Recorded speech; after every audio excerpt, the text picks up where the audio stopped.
all want to be chosen, but often don't realize that before we can be chosen by the people around us, we have to choose ourselves. Once you choose yourself, you will notice how people are just drawn to you. You are going to be magnetic. But again, it starts with choosing yourself. And choosing yourself comes with loving yourself, self-love. Sooner or later, the external has no chance but to catch up with what you're creating internally. At some point in your life, you've got to make a choice. Who do you want to take with you? Because you cannot take everyone with you. You cannot. You need to stop clinging on to your old story. For the love of God, stop clinging on to that old story. I know it is not easy, but if it was easy, everyone would do it. Everyone would change. Everyone would live the life of their dreams. You are the one. You have to fall in love madly and deeply with yourself. Depending on where you are on the journey, the idea of self-love might sound a little daunting. Who needs that? Let's just move on. No. You will see if you try to move on without that, somewhere along the way, you will sabotage yourself. You need to do the self-love practices. You need to get that in place. Loving yourself unconditionally, deeply, knowing that you are the one. Loving on yourself as if your life depends on it, because it does. Good morning, my loves. Welcome back. So in today's video, we are continuing our little 30-day challenge. And this challenge is all about you changing and embodying your new version self by the end of the month. Not everything in your life will be changing. Most likely. Maybe it is. Maybe everything in your life is going to change. But most likely not everything in your life is going to change in 30 days. But what we can do from now until the end of the year is to set the stage. Set the stage for you to have the best year ever in 2025. And how are we doing that? Well, if you watched the first two videos, you already know. Every day, I am giving you a blueprint and a daily plan that you then can use, adjust to your life, right? Make it yours and do the work. And there's absolutely no way that we will arrive December 31st and you will say, no change. If you do the work, repeat the new version self, do the things, create new habits every day, repeat, do your meditations, do your affirmations, do your self-love practice. If you do this day in and day out, from morning to evening, it is literally impossible for you to not see changes at the end of the month. If you do not see changes at the end of the month, I know that you haven't done the work. Now, in the beginning, the first 2 weeks, specifically the first week, the wavering is going to be very, very strong. You need to stop. Let me take my glasses. Put my glasses on. You need to stop wavering. You need to stop clinging on to your old story. For the love of God, stop clinging on to that old story. I know it is not easy, but if it was easy, everyone would do it. Everyone would change. Everyone would live the life of their dreams.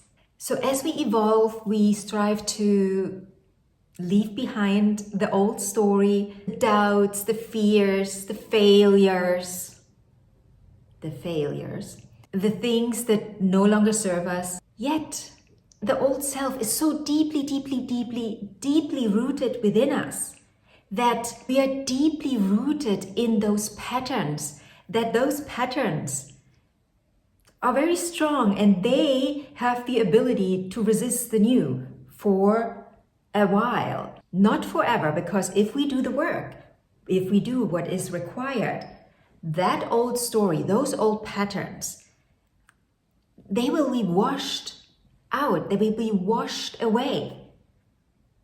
But again, it might take a moment, and also It only works if you continue with the new story. Continue telling yourself the new story. So in the beginning, when you start on your new journey, your old self will try to hold you in your old identity. It will cling on. It doesn't want to leave. Of course not. Of course, why would it want to leave? Even if the old self feels uncomfortable, to a certain degree, it is comfortable in the discomfort because that's what it knows. So it is whispering doubts and it is creating obstacles for you to fully embrace the new story. So why is that? The mind thrives on predictability. So even, like I already said, even if you're not happy with the life you're living, you made yourself comfortable in it. Even if this comfort feels somewhat uncomfortable, your old self represents a well-worn path. And that generates a feeling of safety. Even if it's not safe there, by the way, even if it's not safe at all, because it's been practiced, it's known, it's rehearsed over and over again, it feels comfortable and safe because you know, right? You know what's happening, you know what's coming, you know how to react. That brings me to the next, the fear of uncertainty, the fear of the unknown.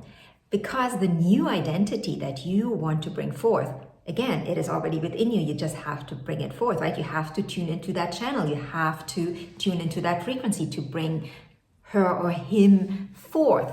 Now, that feeling of uncertainty or the fear of uncertainty can feel extremely intimidating and also risky because, again, you know what you've got here, even though it's not the greatest thing, it's okay, Again, also the mind, because the mind always tries to find evidence for what it knows, the mind has practiced to find a lot of evidence for what it knows now, for your current circumstances, for your current life. The mind has found plenty. And now the new identity does not have any evidence yet. The evidence has not been created yet.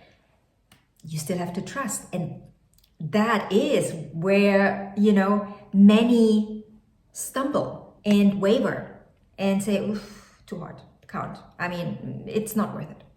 Then my favorite, or shall we say not so favorite, is emotional attachment. We are emotionally attached to what we've got, what we've known for a long time. That's also one reason why a lot of people stay in relationships that have run its course or that have become stale. And you stay in it, you're not growing anymore, you're unhappy, but you're staying there because you know it, you're emotionally attached to it. It's so hard to let go. It's so hard to let go. And I'm not saying everyone needs to leave their relationships when it, gets here. Before we do that, before we leave the relationship, I believe we should maybe find a way to up-level that relationship. And if that is not possible, then maybe you have to part ways, but you've already made it this far. Let's up level. That's also what we're doing with our own life, right? When we talk about the old identity and the new identity, we're not bullying the old identity, but we are up leveling it, right? We're going to the next level. We're taking what we've learned, what we've known, we integrate it, and the stuff that doesn't serve us, we clean it, and we elevate. We elevate to a different frequency.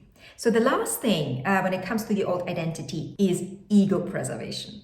Ooh, good old ego wants to have a word here too. The ego wants to stay relevant, of course. The ego fears change because it equates change with losing its place of importance. Now, knowing all that, how can you stay aligned with that new version self? Without bullying the old version self, without letting the emotional attachment keep you in bed for the next 10 months, without making the ego evil, because it is not evil. It is just trying to stay relevant. It is trying to help you in its own funny way. I always cringe when people use the ego as something negative. The ego is here to help you, to define your reality, right? We want to use the ego in a more productive way. So how can you then integrate your ego and help it shape your new reality, because that's what you want to do. You want to say, okay, ego, come on. We gotta go and we shape a new reality. And we do that with a lot of self-love. Now let's go through, like, what do I have here? 5 things, 6, 7, 8. 8 ways that can help you stay aligned with your new version self. So the first one would be to acknowledge the old version self. Give it some love. Take it, come here. Take it and hug it. Imagine to hug your old self. Allow it to be vulnerable. Allow it to cry. Because what we are also doing here is grieving. We are grieving the old version self. So give that a moment. Don't just throw it away. It will try to creep up. If you can't find a way to integrate it in a healthy way, where you explain to the old version self that life can be so much better, also for you. We can be so much better together. Thank you for all the lessons that you've given me. But now we're gonna do it even better, live an even better life, do even greater things. So acknowledge that, and you do that with self-love, right? Self-love practices. Depending on where you are on the journey, the whole self-love, or the idea of self-love might sound a little daunting. Who needs that? Let's just move on. No. You will see, if you try to move on without that, somewhere along the way, you will sabotage yourself. You need to do the self-love practices. You need to get that in place. Loving yourself unconditionally, deeply, knowing that you are the one. You are the one. You have to fall in love madly and deeply with yourself. A lot of people think, oh, isn't that ego-driven? No, it's literally the opposite. You've got to fall in love with yourself, knowing that you have the right to be here, that you have the right to live the most fabulous life you want, understanding that the desires you have are there for a reason. They're not there to punish you. They're there to show you the life you can live. But in order to get anywhere close to that, you gotta give yourself all the love. Loving on yourself as if your life depends on it, because it does. In the daily blog post, in the daily program I'm giving you, we are talking about self-love and you know what exactly that entails, what to do. Like, we talk about the mirror work, right? Every morning, every evening, 3 times a day, 4 times, 10 times, 20 times a day. Especially in the beginning, it is important that you do that more regular and more often. You look in the mirror, you look into your eyes, and you tell yourself, I love you. I love you. You are amazing. You can do any and everything. And it might sound a little delusional to you in the beginning. And quite frankly, that's the secret sauce. Most people think, the idea that I have of what I could do, or like my desires, they seem so out of reach, so out of place. Well, they only seem out of place because you're looking at them in a certain square, a certain dimension. But the thing that you want is actually over there, so far out of the square. So you have to expand your vision. And in order to do that, you might have to come a bit delusional here. I'm not gonna lie. And I do not believe that this is a bad thing. This is actually a good thing. Because do you think any great inventor inventing anything wasn't a bit delusional when they invented what they invented? They had to, because it wasn't already there. It wasn't already in their little square. They couldn't see it in that little square. They had to open their vision because that thing was over there. So they had to become a little delusional. Anyways, let's get back to self-love. I mean, I wanted to make this video 10 minutes, but it's probably already 20. So the self-love practices are the basics, right? It's part of the basics. We've got to do the self-love practices. And when I talk about self-love, I don't necessarily talk about putting moisture moisturizer on your skin, that is a part of it, right? That's self-care, it's part of self-love. But really, the way you speak with yourself, the way you catch yourself every moment when you think, oh, I can't do that. Oh no, I'm stupid. Oh, I'm so stupid. Oh, why am I doing this again? Catching yourself there and immediately shifting that thought around. And that in the beginning also is going to be tricky because these thoughts, they are just, they still come from the old self. So you have to really make it a habit to catch yourself there and change that thought that just came up. Oh, I'm so stupid. Oh, I can't do that. I always do this wrong, or whatever it is for you.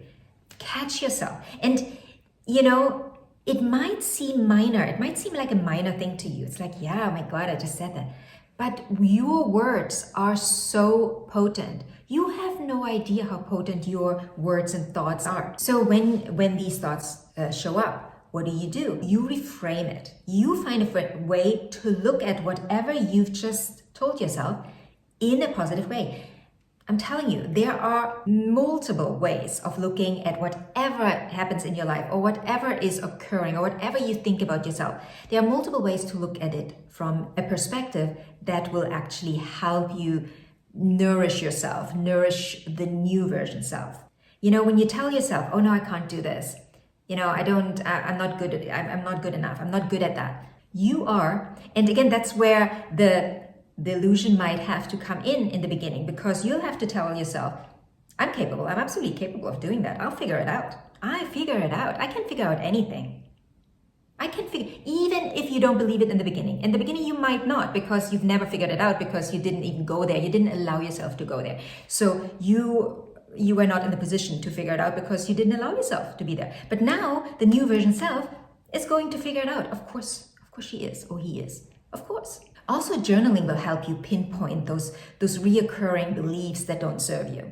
When you journal, you identify that limiting belief and then you rewrite it. You actually rewrite it, and that will help you immensely, because what we talked about in the last video, I will link it somewhere, probably in the description box below. We talked about how your senses, how utilizing your senses and repetition helps you shift and change much faster, because it rewires your neural pathways. And as we know by now, neurons that fire together wire together. Now, using multiple senses at the same time. So when you write, right, you're using the pen, you touch, right? And then you see, and then you can speak it out loud, so you can hear it. Right? You can hear it. So you're using multiple senses, rewriting your story, rewriting that limiting belief, that limiting idea, that limiting thought that you just had. Then, what do I have here? The third one would be reframe your resistance to growth. It kind of piggybacks on what we just talked about. Resistance really is a sign that transformation is happening. So it is a good sign. So yay you. It's a good sign because it tells us, we are on the right path. And when the old self fights back, that means that you are shifting into new territory. Instead of saying, oh my God, no, this again, I can never be better, I can never do this. Celebrate the resistance, celebrate it. You're like, yay, we are on the right path here. My old self really wants to come back. It wants to, get back on the pedestal, back to first place. So it's like, I'm doing something right here, right? There's something is happening. There's movement. So celebrate that. Get excited about it. Get excited about it.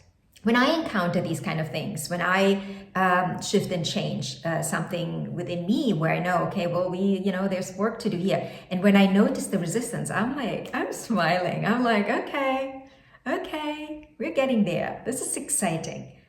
So find a way to find joy in that. Find the excitement in it.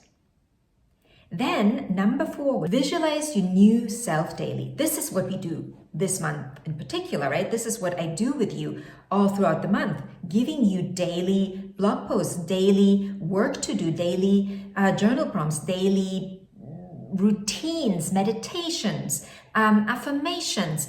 I'm giving you that so you can practice the new self daily. Visualize the new self every morning, first thing when you wake up. Do it in meditation. Listen to affirmations. In the beginning of the month, I ask you to create a script of the new version self. Listen to that on the go, loop it. On your way to work, loop it. Just keep looping it. Like saturate your mind with it. Saturate your mind all day long, if you can. That's what I do. When I change, when I shift and change, when I set my mind to something new, I'm becoming obsessed with the new. I'm like, you cannot get me away from it. I am listening, doing all the things I know I've got to do to shift into this new version self, bring that new version forth, embody it. And I've never seen anyone do this in a day or two, because it takes a moment in this 3D reality that we live in. It's a time-space reality that we created. It takes quote unquote time, right? And it doesn't mean that things can't happen from one moment to another, but generally something we've built for a long time within us, it takes a moment. Some people take longer than others. There used to be that myth out there that it's 21 days. It takes 21 days to change. It's not necessarily 21 days for everyone. Actually, the other day I read the study that said it can take from 18 days to 120, right? Depending on what we are changing. If we're working on something that, is ingrained into our beingness, if we're working on something really tough, well, it will take a little longer, Other things, it might just take you a week or two. But really 30 days can give you such a good foundation. That's why I've chosen 30 days for this, where we then continue. We then continue to work on whatever we want or need to work on to grow further. But again, these 30 days, give it those 30 days and do it daily, right? There shouldn't be one day that you waver. If you waver, you start again. If you waver, if you have like a whole day of wavering, we start again. We start again. We are not going to waver a day and then just continue. We start again from the beginning. Because you, again, want to also tell your mind that you can do the thing, right? You want to show your mind that you follow up on your word. You tell your mind, we're going to do this now. So then you do it. Discipline. Discipline is important here. So the next one also piggybacks on the one before. It is building new habits. And building new habits can range from, you're getting up in the morning at 6 and then you do 10-minute meditation. Then while you're having breakfast, you listen to an affirmation tape. Then you do 20 minutes yoga, right? That could be a new routine. So build that routine. And again, in the beginning, it might be, oh God, not on the yoga mat again. But you do it anyways, because yes, you want to shift and bring forth the new version self. You want to make this a no-brainer. The new version self is just going to be like, yeah, let's have a coffee. It's easy. It's not going to be, I have to tune into my new version self. It's got to become a new normal, a new habit. And you can only create habits by being habitual. The sixth way or layer or whatever you want to call it, the sixth tip I want to give you here is surround yourself with support. And remove the people in your life that keep you stuck in that old version self. And I know for a lot of us, this is one of the most difficult things to do. For me, that actually has never been the biggest issue, because I am someone, I love spending time on my own. I'm so good on my own.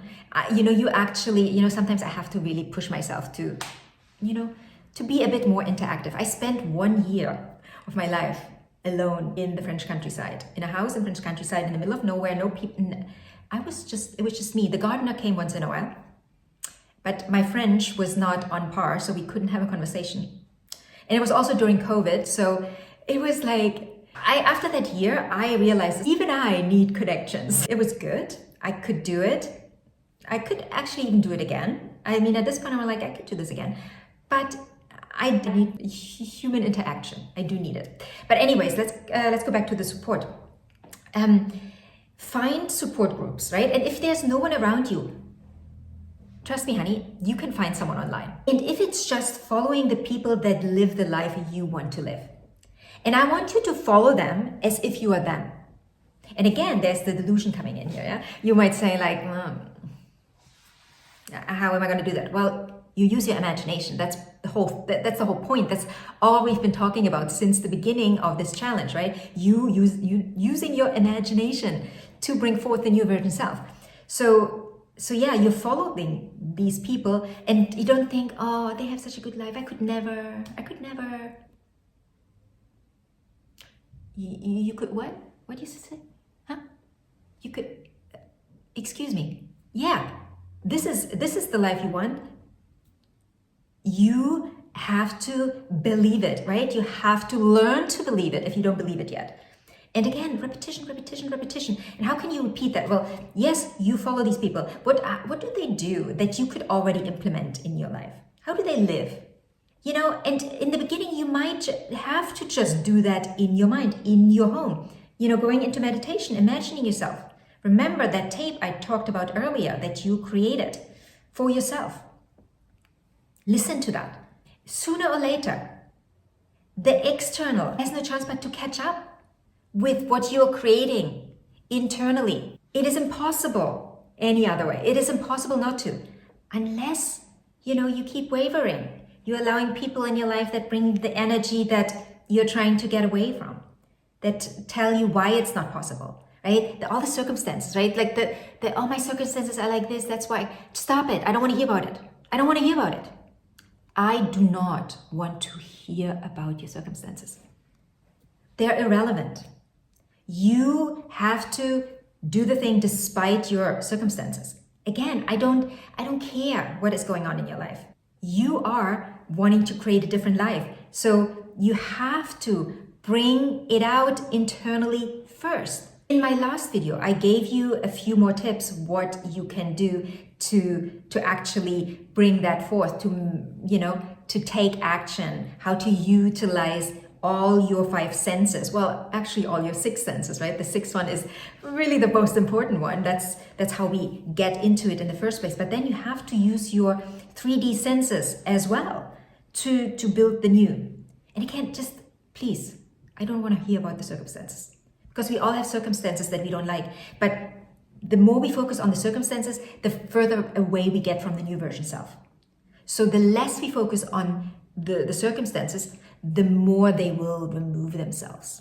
So that includes the people. So you have to make a choice. At some point in your life, you've got to make a choice. Who do you want to take with you? Because you cannot take everyone with you. You cannot. Because not everyone is supposed to be on your path at any given point. Maybe they were supposed to be on your path up until here. Another layer that is really important here is gratitude. Gratitude for what you have, right? And people often confuse gratitude for what you have with like, that's all you get. No, that's not the point. That's not the point. Life is all about growth. We are always growing. If we're not growing, we're dying, right? But like there is really not a middle ground. There's either you're going this direction or you're going that direction. So which direction do you want to go to? You want to go in. So when I say you want to have gratitude for what is understanding that everything you've created for yourself, it's amazing. Now we build up on it. Also focusing on having gratitude for what you're building, for who you're becoming, instead of worrying what you leave behind. Being grateful for whatever that taught you, the things that you're now leaving behind and that you're integrating in a way where it's not an obstacle anymore, where you can utilize it as lessons, learnings, and then move on. Instead of like whining, I wish I wasn't stuck in my old ways. You say, I am so grateful for the strength within me, that I have within me to create a new chapter in my life, to create a new story. I'm so grateful for, how strong I am, the clarity I have, the persistence, the determination, the motivation. I'm so grateful for that. And I'm also grateful for what is in my life right now, for the life I already live, the life I'm given. Just living life, that is such a gift. Just being here is such a gift. And now what are we doing with it? What are we doing with the life we're given? Last one I want to say here, because this is like, oh God, I'm trying to, guys, I'm trying to do short videos for you, but it never works out. So the last one is scripting. Scripting, one of my favorite things in the world. I'm not like I told you in the last video, was it the last video or the one before? Like journaling, I'm having a bit of a, journaling, the day-to-day journaling.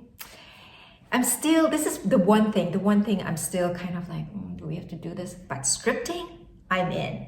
I love scripting. It's coming up with like the new versions of how's she living, what's she doing, who's she with, who's supporting her, where's she going, who's she going with, who are her friends, where's she hanging out, what she, all that. Oh my God, I love that. What that also does is it helps your brain accept the new reality. If you do that daily, magic.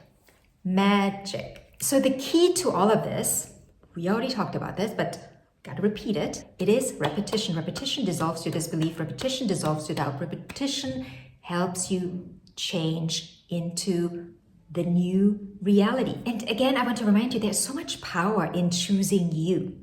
We all want to be chosen, but often don't realize that before we can be chosen by the people around us, we have to choose ourselves. Once you choose yourself, you will notice how people are just drawn to you. You are going to be magnetic. But again, it starts with choosing yourself. And choosing yourself comes with loving yourself, self-love. And with that, I'm going to leave you here because this video is getting out of hand. So I wish you a beautiful day and I will talk to you later.